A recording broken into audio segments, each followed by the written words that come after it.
Hi hello ನಮಸ್ತೆ ಎಲ್ಲರಿಗೂ daily astrology ಚಾನಲ್ಗೆ ಸ್ವಾಗತ ಸುಸ್ವಾಗತ. ಸ್ನೇಹಿತರೆ, ಎಲ್ಲರೂ ಹೇಗಿದ್ದೀರಾ? ಎಲ್ಲರೂ ಚೆನ್ನಾಗಿದ್ದೀರಾ ಅಂದ್ಕೊಂಡಿದ್ದೀನಿ. ನಾನು ಕೂಡ ತುಂಬಾ ಚೆನ್ನಾಗಿದ್ದೀನಿ. ಎಲ್ಲರೂ ಚೆನ್ನಾಗಿದ್ದೀರಾ ಅಂದ್ಕೊಂಡು ಭಾವಿಸ್ಕೊಂಡು ಇವತ್ತಿನ ಒಂದು ವಿಡಿಯೋನ ಶುರು ಮಾಡಿಬಿಡೋಣ. ಇವತ್ತಿನ ಒಂದು ವಿಡಿಯೋದಲ್ಲಿ ಧನು ರಾಶಿಯವರಿಗೆ ಸ್ನೇಹಿತರೆ ಆಗಸ್ಟ್ 23ರಿಂದ ಸಾಕಷ್ಟು ಬದಲಾವಣೆಯನ್ನು ಧನುರಾಶಿಯವರು ನೋಡಲಿದ್ದೀರಿ. ಅದು ನಿಮ್ಮ ವ್ಯಾಪಾರದಲ್ಲಿ, ವ್ಯವಹಾರದಲ್ಲಿ, ಹಣಕಾಸಿನಲ್ಲಿ, ವೃತ್ತಿ ಜೀವನದಲ್ಲಿ, ಉದ್ಯೋಗದಲ್ಲಿ ಏನೆಲ್ಲ ಬದಲಾವಣೆಗಳು ಕಂಡುಬರಲಿದೆ, ಯಾವುದರ ಬಗ್ಗೆ ಮುನ್ನೆಚ್ಚರಿಕೆಗಳನ್ನು ತೆಗೆದುಕೊಳ್ಬೇಕು ಅನ್ನೋದನ್ನ ಕಂಪ್ಲೀಟಾಗಿ ಇದೇ ವಿಡಿಯೋದಲ್ಲಿ ತಿಳಿಸ್ಕೊಡ್ತಾ ಹೋಗ್ತೀನಿ.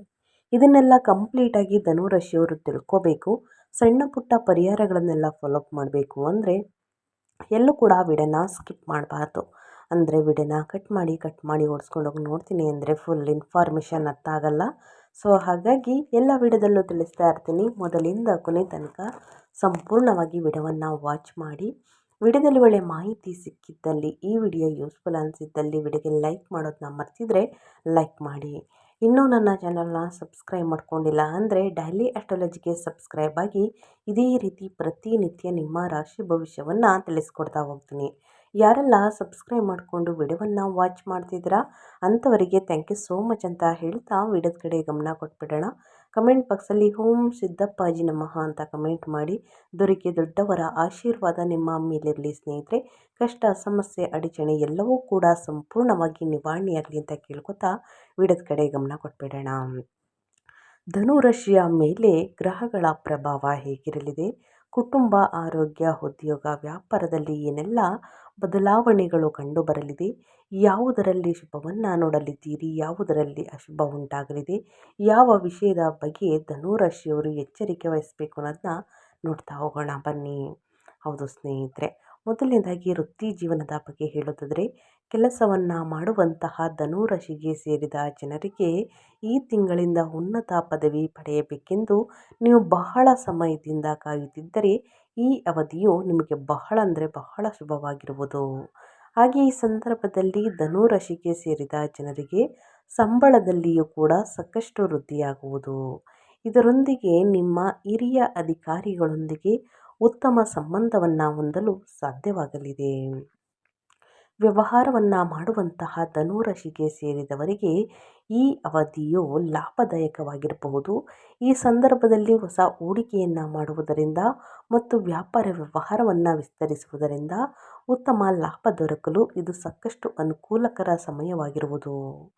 ವಿದೇಶದಲ್ಲಿ ವ್ಯಾಪಾರವನ್ನು ಮಾಡುವುದರಿಂದ ಈ ಸಂದರ್ಭದಲ್ಲಿ ನಿಮಗೆ ಯಶಸ್ಸನ್ನು ನೋಡಬಹುದು. ಹಾಗೆ ಕೆಲಸವನ್ನು ಹುಡುಕುತ್ತಿರುವಂತಹ ಧನುರಾಶಿಗೆ ಸೇರಿದ ಜನರು ಈ ಸಂದರ್ಭದಲ್ಲಿ ತಾವಂದುಕೊಂಡಂತಹ ಕ್ಷೇತ್ರದಲ್ಲಿ ಅತ್ಯುತ್ತಮವಾದ ಕೆಲಸವನ್ನು ಗಳಿಸುವಂತಹ ಸಾಧ್ಯತೆ ಕೂಡ ಬಹಳಷ್ಟು ಹೆಚ್ಚಾಗಿರಲಿದೆ.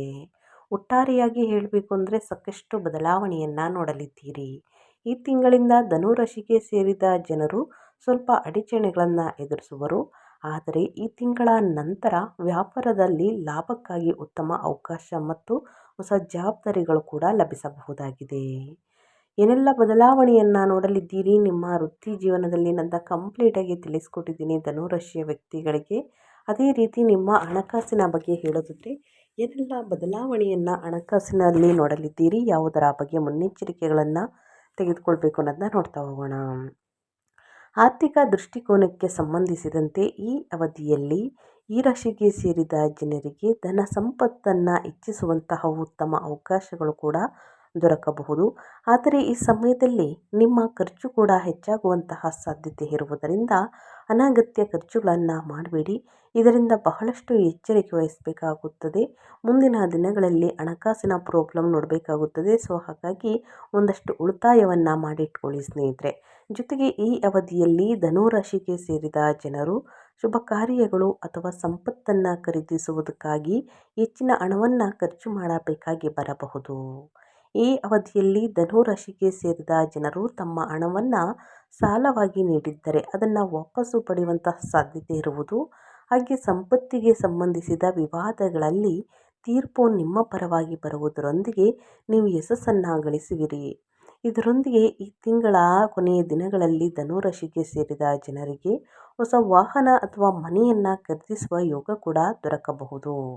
ಒಟ್ಟಾರೆಯಾಗಿ ಹೇಳಬೇಕು ಅಂದರೆ ಈ ಸಂದರ್ಭದಲ್ಲಿ ಧನಾಗಮನಕ್ಕಾಗಿ ಧನುರಾಶಿಗೆ ಸೇರಿದ ಜನರು ಹೊಸ ಹೊಸ ಮಾರ್ಗಗಳನ್ನು ಪಡೆದುಕೊಳ್ಳುವರು. ಜೊತೆಗೆ ಸಂಪತ್ತು ಅಥವಾ ಆಸ್ತಿಯಲ್ಲಿ ಹೂಡಿಕೆಯನ್ನು ಮಾಡುವುದರಿಂದ ಈ ತಿಂಗಳಿಂದ ನಿಮಗೆ ಬಹಳಷ್ಟು ಲಾಭ ಶುಭವಾಗಿರಬಹುದು.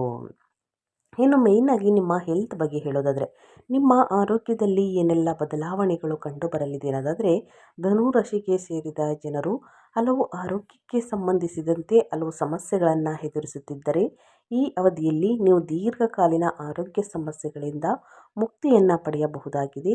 ಹಾಗೆ ನಿಮ್ಮ ಮಾನಸಿಕ ಆರೋಗ್ಯ ಮತ್ತು ಶಕ್ತಿಯು ಈ ಸಂದರ್ಭದಲ್ಲಿ ಸಾಕಷ್ಟು ಹೆಚ್ಚಾಗುವುದು. ಜೊತೆಗೆ ಈ ಅವಧಿಯಲ್ಲಿ ಧನುರಾಶಿಗೆ ಸೇರಿದ ಜನರು ತಮ್ಮ ಆರೋಗ್ಯಕ್ಕೆ ಸಂಬಂಧಿಸಿದಂತೆ ಬಹಳ ಎಚ್ಚರಿಕೆಯಿಂದ ಇರುವುದರೊಂದಿಗೆ ನಿಮ್ಮ ಉತ್ಸಾಹದಲ್ಲಿ ಸಾಕಷ್ಟು ವೃದ್ಧಿಯೂ ಕೂಡ ಆಗುವಂಥ ಸಾಧ್ಯತೆ ಇರುವುದು. ಈ ಅವಧಿಯಲ್ಲಿ ಧನುರಾಶಿಗೆ ಸೇರಿದ ಜನರು ತಮ್ಮ ಆರೋಗ್ಯದ ಬಗ್ಗೆ ಹೆಚ್ಚಿನ ಕಾಳಜಿ ವಹಿಸುವುದು ಕೂಡ ಅವಶ್ಯಕ. ಒತ್ತಡದ ಕಾರಣದಿಂದಾಗಿ ನಿಮಗೆ ಆರೋಗ್ಯ ಸಂಬಂಧಿತ ಸಮಸ್ಯೆಗಳು ಎದುರಾಗುವಂತಹ ಸಾಧ್ಯತೆ ಇದೆ. ಹಾಗಾಗಿ ಬಹಳ ಎಚ್ಚರಿಕೆಯಿಂದ ಇರುವುದು ಅಗತ್ಯ. ವಿಶ್ರಾಂತಿಯನ್ನು ತೆಗೆದುಕೊಳ್ಳಿ. ಪ್ರತಿದಿನ ಯೋಗ, ಧ್ಯಾನ, ಮೆಡಿಟೇಷನನ್ನು ಮಾಡಿ ಉನ್ನತ ಆರೋಗ್ಯಕ್ಕೆ ಆದ್ಯತೆ ನೀಡಿ. ಇನ್ನು ಸಂಬಂಧಗಳ ಬಗ್ಗೆ ಹೇಳೋದಾದರೆ ಸ್ನೇಹಿತರೆ, ಈ ಶುಭ ಕಾರ್ಯಕ್ರಮದಲ್ಲಿ ನಡೆಯಬಹುದಾಗಬಹುದು. ಸ್ನೇಹಿತರೆ, ಧನುರಾಶಿಗೆ ಸೇರಿದ ಜನರ ಮನೆಯಲ್ಲಿ ಶುಭ ಕಾರ್ಯ ನಡೆಯಬಹುದು. ಮನೆಯ ಸದಸ್ಯರೊಂದಿಗಿನ ವಿವಾದಗಳೆಲ್ಲವೂ ಪರಿಹಾರಗೊಳ್ಳುವುದು ಮತ್ತು ಪ್ರೀತಿ ಹಾಗೂ ಸ್ನೇಹದಲ್ಲಿ ಸಾಕಷ್ಟು ಹೆಚ್ಚಳವನ್ನು ನೋಡಬಹುದಾಗಿದೆ. ಇದರೊಂದಿಗೆ ಮಕ್ಕಳಿಗೆ ಸಂಬಂಧಿಸಿದಂತೆ ನಿಮಗೆ ಶುಭ ಸುದ್ದಿ ಲಭಿಸುವಂತಹ ಯೋಗ ಕೂಡ ನಿರ್ಮಾಣಗೊಳ್ಳಬಹುದು. ಅವಿವಾಹಿತ ಧನುರಾಶಿಗೆ ಸೇರಿದ ಜನರಿಗೆ ಈ ಅವಧಿಯಲ್ಲಿ ಉತ್ತಮ ಸಂಬಂಧವನ್ನು ಹೊಂದಲು ಅನುಕೂಲಕರ ಪರಿಸ್ಥಿತಿ ದೊರಕಬಹುದು. ನಿಮ್ಮ ಪ್ರೇಮ ವಿವಾಹಕ್ಕಾಗಿ ಹಿರಿಯರ ಒಪ್ಪಿಗೆ ಹಾಗೂ ಬೆಂಬಲವನ್ನು ಪಡೆಯುವಂತಹ ಸಂಭವ ಕೂಡ ಹೆಚ್ಚಾಗಿರಲಿದೆ. ಇನ್ನು ಧನುರಾಶಿಗೆ ಸೇರಿದ ಜನರ ಮನೆಯಲ್ಲಿ ಸಣ್ಣ ಪುಟ್ಟ ವಾದ ವಿವಾದಗಳು, ಒತ್ತಡಗಳು ಸಂಭವಿಸಬಹುದು. ಈ ಅವಧಿಯಲ್ಲಿ ನಿಮ್ಮ ಮಾತನ್ನು ನಿಯಂತ್ರಣದಲ್ಲಿಡುವ ಮೂಲಕ ಹೆಚ್ಚಿನ ಸಮಸ್ಯೆಗಳನ್ನು ಪರಿಹರಿಸುವುದು ಉತ್ತಮ. ನಿಮ್ಮ ಮಾತಿನ ಮೇಲೆ ಒಂದು ಹಿಡಿತವಿರಬೇಕಾಗುತ್ತದೆ. ದುಡುಕಿನ ಮಾತುಗಳು ಒಳಿತಲ್ಲ, ಗಮನದಲ್ಲಿಟ್ಕೊಳ್ಳಿ ಸ್ನೇಹಿತರೆ. ಇದರಲ್ಲಿ ಸಂಬಂಧಗಳಲ್ಲಿ ಬಿರುಕು ಮೂಡುವಂತಹ ಸಾಧ್ಯತೆ ಇರಲಿದೆ. ಇನ್ನು ಏನೆಲ್ಲ ಪರಿಹಾರವನ್ನು ಮಾಡಬೇಕು ಅಂದರೆ ನಕಾರಾತ್ಮಕ ಪರಿಣಾಮಗಳನ್ನು ದೂರವಿರಿಸಲು ಮತ್ತು ಸಕಾರಾತ್ಮಕ ಫಲಿತಾಂಶಗಳಿಗಾಗಿ ರಾಮರಕ್ಷಾ ಸೂತ್ರವನ್ನು ಪಠಿಸುವುದು, ಅನಾಥಾಶ್ರಮಗಳಿಗೆ, ಬಡವರಿಗೆ, ನಿರ್ಗತಿಕರಿಗೆ ಹಣ ಸಹಾಯವನ್ನು ಮಾಡುವುದು, ಬಟ್ಟೆ ದಾನ ಮಾಡುವುದು ಅಂದರೆ ವಸ್ತ್ರದಾನವನ್ನು ಮಾಡುವುದು, ಆಹಾರ ದಾನವನ್ನು ಮಾಡುವುದರಿಂದ ಉತ್ತಮ ಫಲಿತಾಂಶವನ್ನು ನಿಮ್ಮ ಜೀವನದಲ್ಲಿ ನೋಡಲಿದ್ದೀರಿ.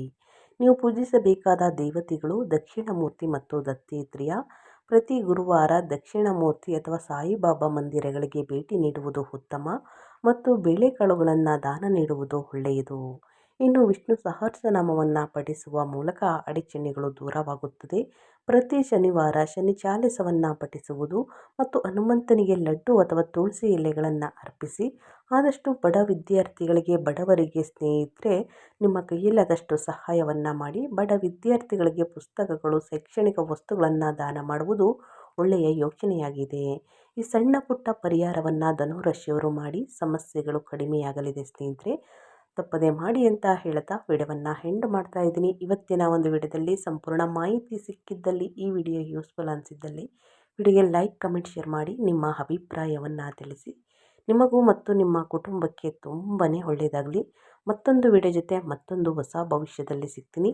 ಇನ್ನೂ ಕೂಡ ವಿಡಿಯೋಗೆ ಲೈಕ್ ಮಾಡಿಲ್ಲ ಅಂದರೆ ಲೈಕ್, ಕಮೆಂಟ್, ಶೇರ್ ಮಾಡಿ. Thank you for watching.